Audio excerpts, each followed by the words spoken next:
Satu, menurut saya yang mempengaruhi dalam kenaikan bobot sapi itu adalah genetik, Mas. Jadi kita mau maksain seperti apa, kalau genetik sapinya seperti itu, ya hasilnya seperti itu. Sampelnya gini aja, Mas. Sapi Bali Masnya tahu, bobot dewasanya berapa, Mas? 400 kilo. Kita anggap nilai normalnya ya. Ya ada yang 600 ada, tapi bobot dewasanya 400 kilo. Kita kasih pakan yang luar biasa, Mas. Misal jagung, beras, kedelai, bungkil dan lain sebagainya. Kita ransum sedemikian rupa, kita cetak sapi Bali itu seton, bisa nggak, Mas? Karena udah bukan fitrahnya sapi itu, bukan porsinya sapi itu untuk mengejar bobot sampai 1 ton. Bobot dewasanya 400 kilo. Ya nggak bisa, genetiknya genetik segitu. Saya dipaksa bobotnya sampai 200 kilo nggak bisa, Mas. Saya dipaksa tingginya 180 nggak bisa. Normalnya saya, orang tua saya 160, 170. Bobotnya ya normalnya 70, 80. Ya udah segini aja.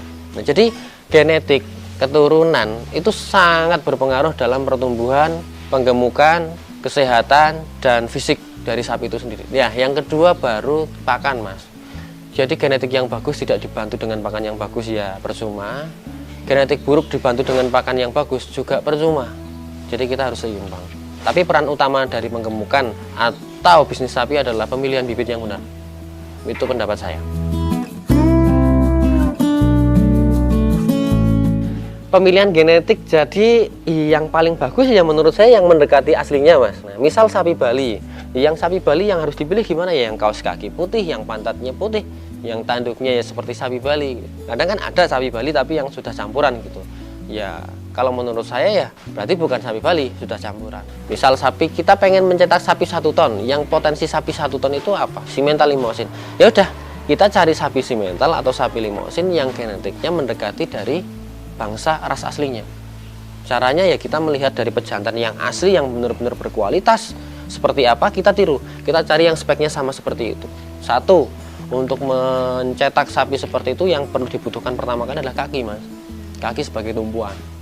Kaki harus tegak misal, kaki harus besar misal, kuku harus tebal misal. Kenapa kok kuku tebal? Kalau kuku tipis gampang kropos, ketika kropos sapi pincang, ambruk misal.